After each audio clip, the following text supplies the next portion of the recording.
गुजर एक साथ है, गूंजने के लिए तो मैं बोल रहा हूँ। आइलैंड रहे गुजर के लड़ा रखे और जगह जगह से हमें सूचना आ रही है कि हम भी प्रवीण जी को वोट देंगे। नमस्कार, मैं निरुद्ध चौहान, स्वागत आप सभी का गांव गुहांड में। पहले चरण का चुनाव हो चुका है, अब दूसरे की बारी है। आने वाली 26 तारीख में दोबारा दूसरे चरण का चुनाव होगा।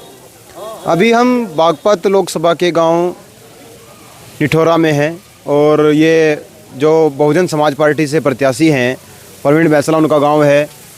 समाजवादी पार्टी और कांग्रेस के गठबंधन से यहाँ अमरपाल शर्मा जी मैदान में हैं और राष्ट्रीय लोकदल और भारतीय जनता पार्टी की तरफ से राजकुमार सांगवान जी मैदान में हैं। बहुजन समाज पार्टी ने अपना प्रत्याशी बैसला जी को बनाया है, तो उनके गांव में हैं और आप देख सकते हैं यहाँ गांव के जो मौजूदा लोग हैं वो उपस्थित हैं। तो सबसे पहले बात करते हैं क्या लग रहा है चुनाव का, गांव में किस तरह का माहौल है उनके लेकर।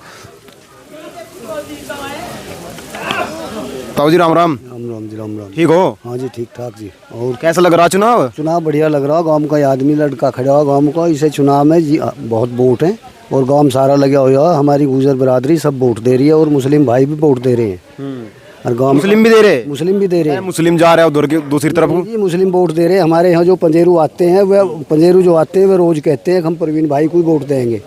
वे कहते हैं प्रवीण भाई को वोट देंगे, रोज कहते हैं। पंजेरू जो आते हैं कम से कम 20, 25, 30 रेहड़ी वाले बुग्गी वाले आते हैं, वे कहते रहते हैं हम इसी को प्रवीण भाई को वोट देंगे। तो गांव में पूरी वोट मिलेगी? मिलेगी पूरी वोट मिलेगी गांव में, एक भी वोट बाहर नहीं जाएगी। क्या पहले किससे दी थी वोट पिछले चुनाव में? पिछले चुनाव में तो बढ़ती हुई वोट गई है, पर उससे पहले भी हमने 99% सतपाल को उसको दे दी थी। ऐसे ही वोट चुनाव होगा, पूरी की पूरी वोट दी जाएंगी। हाँ ताऊ जी क्या लग रहा है चुनाव का? बस ये बड़ा भाई है, जो इसने बोल दिया वही मेरी राय है। मतलब कट्ठी अलग अलग ना कट्ठी देंगे, सारा गांव में एक ही देगा। आपको क्या लग रहा है अंकल जी? भैया हम तो प्रवीण भाई के साथ हैं, गांव सारा उनके साथ है और हमारे पंडित 36 बिरादरी भाई के साथ हैं। पूरा गांव मतलब बैसला जी गेल में सारा बैसले साहब के साथ है। तो और भी तो प्रत्याशी तो और भी हैं, उनको चाहिए वोट तो। हाँ प्रत्याशी हैं, प्रत्याशी इनके कर्म की उनके कर्म की अपने है जी। क्या करें हम साला कहाँ जा सके जी, घर का खड़ा हुआ बच्चा हम बाहर जाएंगे तो हमारे जैसा इंसान फिर हमारा क्या हुआ बताओ। आपको क्या लग रहा है अंकल जी चुनाव का? देखो हमको चुनाव का ये लग रहा है, हमारे सामने जो आज चुनाव प्रत्याशी आए शिक्षित हैं, वकील साहब हैं, उनके पास शिक्षा है और हम उनको भारी से भारी मतों के साथ में जिताने का काम करेंगे। 36 की 36 बिरादरी इस शिक्षा के ऊपर हमारे जो प्रवीण बैसला जी इनके साथ है। ठीक है जी, कोई किसी तरह की दिक्कत नहीं, हम बड़े प्यार के साथ मत करेंगे। और जगह जगह से हमें सूचना आ रही है कि हम भी प्रवीण जी को वोट देंगे। क्षेत्र से जो हमारे पड़ोसी गांव में या दूर वाले जो फोन के माध्यम से सूचना मिल रही है, सभी प्रवीण जी बैसला के साथ घटोर वाले के साथ प्यार के साथ वोट देने का काम कर रहे हैं। ताऊ जी क्या हाल है? पहले तो मैं आपको स्वागत करता हूँ। धन्यवाद। मैं अपने गांव की तरफ से और अपने प्रवीण भाई की तरफ से आपको स्वागत करता हूँ। और मैं ये कहना चाहता हूँ कि हम जो हैं क्षेत्र में भी घूमे हैं, गुजर समाज एकता की तरफ है और एकता की जो कहानी है वो क्षेत्र में जाली है और सभी इकट्ठे होकर के वोट दे रहे हैं। और भी जो बिरादरी है वो भी हमारे साथ लगी हुई है। लेकिन मैं ये घोषणा करता हूँ, जो हमारे गांव के या बिरादरी के हैं, कोई ऐसा कमबख्त आदमी होगा जो अपने प्रवीण भाई से अलग वोट देगा नहीं, सब एकजुट होकर के वोट प्रवीण को देगा। गांव गुजर किधर जा रहे हो की बार? गुजर एक साथ है, गूंजने के लिए तो मैं बोल रहा हूँ। गुजर समाज एक है, यहाँ से लेके टोंडे बोडे से लेकर के वहाँ तक किलोड़े तक मैंने भ्रमण किया है पूरे क्षेत्र का। सब एकता में बंधे हुए हैं गुजर समाज के साथ साथ। और जो बिरादरी हमारी अन्य बिरादरी हैं वो भी हमारे साथ है जी। और जितने भी मोहम्मदन्स भाई हैं, हरिजन भाई हैं और अदर हैं, ब्राह्मण समाज है, 36 बिरादरी जो साथ है, सर्व समाज हमारे साथ है, बहन जी के साथ है। बहन जी का हाथ मजबूत करने के लिए तैयार है। तो जीत का क्या लग रहा? जीतेंगे हम, गारंटी के साथ कह रहे हैं हम। 100% जीत हमारी। एक तरफ भाई, एक तरफा। बीजेपी वाले ने कहा 400 पैर होंगी। वो 400 पार तो रिलीवन क्यों नहीं कर देते सरकार को? जब लाइसेंस रिन्यू हो, बंदूक का हो है, मोटर का हो है, कार का हो है, लाइसेंस रिन्यू तो 400 के पार, तो 400 के पार कर लेते उसे। क्यों नहीं करते? वो करो, फिर इलेक्शन करने की क्या जरूरत है जब उनको इतनी बड़ी बात है तो। जी। हाँ जी भैया क्या लग रहा है चुनाव का? भाई ऐसा है, हमने बीजेपी भी देख ली, रालोद भी देख ली। इस देश को जो बेड़ोगरक कराओ या क्षेत्र को कराओ, इन दोनों पार्टियों ने कराओ। और हमने जब इसने मायावती ने हमारा वो बनाया था जिला बागपत जी, और हम तन मन धन से पूरा क्षेत्र प्रेस ऑन आ लियो। अब क्या बसपा को फुल बहुमत से वो अपने कैंडिडेट अपना ही क्यों नहीं बनावा, जब हमने सब देख लिए तो लगा है बन जाएगी बात। 100% बनाएंगे जी। देख लो, रालोद और भाजपा का गठबंधन है। अब देख लिए जी, सब प्रेस ऑन है, गड्ढे 1-1 फुट हैं सड़कों पे। वो कह रहे रोड इतने देखियो, नया रोड बनाया अभी। देखो ना जी, सारे देखो रोड।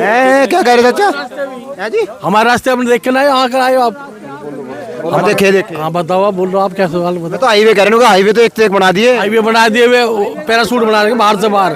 क्षेत्रीय रोड तो चाहिए, क्षेत्रीय रोड चाहिए। वो एक भी रास्ता हमारे गांव के लिए कोई रास्ता नहीं है किसी हाईवे से जोड़ने के लिए। ये देख लो, ये टूटा पड़ा, वो टूटा पड़ा, वो टूटा पड़ा सारा। क्या कह रहे चाचा? देखो मैं ये कहना चाह रहा हूँ, जो किसान है मजदूर है वो हाईवे से नहीं निकलता, हाईवे से निकलते हैं मंत्री लोग। तो हम तो किसानों मजदूर हैं, हम तो लिंक रास्ते से निकल रहे। लिंक रास्ते बिल्कुल जर्जर हुई पड़ी है, रास्ता बदहाल है। हम किसी मरीज को भी लेकर जाना 10 की लगती है टूटे फूटे में, तो आधे मरीज तो हमारे रास्ते में मर रहे हैं स्किन की वजह से। तो बदहाल है, कोई रोड है ही ढंग का कोई नहीं। आप सर्वे कर लो, मैं आपको दिखा दूंगा, देख लो आप। मैं झूठ बोल रहा हूँ तो हाँ है जी। क्या करे? जो बच्चा दर्द हुआ किसी औरत के, गर्भवती औरत है, वो लेके जा रहे हैं हम उसे हॉस्पिटल के लिए, तो रास्ते में दस्तकीर खा के बच्चा यही हो लेगा। हमारे 6 किलोमीटर है दिल्ली, हाँ जी, राजधानी देश की, और हम ऐसे लगे 600 किलोमीटर दूर हो। जो हमारा विकास है 6 किलोमीटर तो भी, हाँ गांव का जो विकास है जो 600 किलोमीटर होता है, इतना है हमारा। 20 साल बीच है, 30 साल हम, कोई नेता सुनता ही नहीं। तो ये सुनेंगे क्या फैसला जी? बहुजन समाज के साथ जा रहे हैं हम, क्यों नहीं सुनेंगे? अपने भाई है परवीन भाई, सर्व समाज साथ लेके चल रहे। हमारे यहाँ जब हेमलता जी हुई तो हमें विधायक निधि को भी जब भी पता लग गया, जब भी पता लग गया, यानी हमें उससे पहले पता ही ना हमारे गांव को क्या निधि है। हेमलता जी यहाँ विधायक बनी और बहुजन समाज पार्टी से बनी, और उसने थोड़ा बहुत विकास करा। पहले नहीं बताता कुछ भी ना, उससे पहले कहाँ पता हो, अंधेरे में ही थे बिल्कुल। अंधेरे में ही बिजली लगवाई तो उसने लगवाई, कुछ रोड बनवाए तो उसने बनवाई, गांव के गेट बनवाए, सब कुछ करा। लेकिन फिर जाटलैंड रहे गुजर के इमरान रखे, और भी प्रजापति समाज है, कश्यप समाज है, त्यागी समाज है, दलित समाज, सब है। अब सारे साथ हमारे सारे समाज आपके देखते भाई परवीन जी को 101% पे ले जाएंगे। चलो भाई, युवा भी हैं यहाँ, युवाओं से बात करते हैं। चल गए युवा क्या सोचते हैं जी? नौकरी नहीं देते, बेरोजगार युवकों की क्या वो जनसंख्या बढ़ती जा रही है। मैं भी तो चुप बैठे, दूसरे भी नहीं बैठे तो है, लेकिन सुसाइड भी तो कर रहे हैं लोग, उम्र निकली जा रही है, रोजगार नहीं देती बीजेपी गवर्नमेंट। चलो युवा भी हैं भाई, उनसे और बात कर रहे हैं। युवाओं को क्या लग रहा? और क्या नाम है? अनिल नाम है मेरा। तो अनिल भाई, आपको क्या लग रहा चुनाव का? चुनाव का क्या लग रहा है? चुनाव की स्थिति बिल्कुल साफ है। बागपत लोकसभा सीट हम बीएसपी के खाते में जा रही है, और जाने की वजह है 36 बिरादरियों का जो समर्थन मिल रहा है बीएसपी को, बीएसपी के कैंडिडेट परवीन बैसला जी को। तो ये सीट बिल्कुल हम 10 लाख से स्टार्ट कर रहे हैं। सारे कैंडिडेट कोई 2 लाख से, कोई 2.5 लाख से, हम पूरे 10 लाख से कर रहे हैं। 10 लाख से कैसे कर रहे हैं? 3.5 लाख हमारा दलित समाज है, और हमारा 2.25 लाख गुजर समाज है, प्लस मुस्लिम समाज है 4 लाख, और 36 बिरादरियों को कश्यप हो गए, धीवर हो गए, केवट, मल्ला, मल्हार, ये सब सैनी, नाई, धीवर सब मिल रहे हैं हमको। तो हमें तड़की जीत लोगे फिर तो तुम? तड़की जीत जाएंगे, बिल्कुल तड़की जीत जाएंगे। इतना आसान नहीं है चुनाव। आसान आप कैसे नहीं लग रहा? हमें आसान लग रहा है। हम तकरीबन 1 महीने से घूम रहे हैं। मोदी जी है दूसरी तरफ, मोदी जी हैं हमारी लोकसभा बागपत सीट घूमो आप, आपको पता लगेगा मोदी जी ने लोकसभा सीट पे हमारी पे क्या किया है। 2 बार के सांसद रहे सतपाल सिंह जी, कोई ऐसे मैं मानता हूँ 25% गाँवों में वो घूमे होंगे। बनने के बाद तो वो 10% गाँवों में गए हैं। कमिश्नर बन के आए थे यहाँ, कमिश्नर छोड़ करके यहाँ आए, उन्होंने सोचा संसद जाऊँगा। उनका काम संसद से दिल्ली, दिल्ली से घर, संसद और कोई काम नहीं था।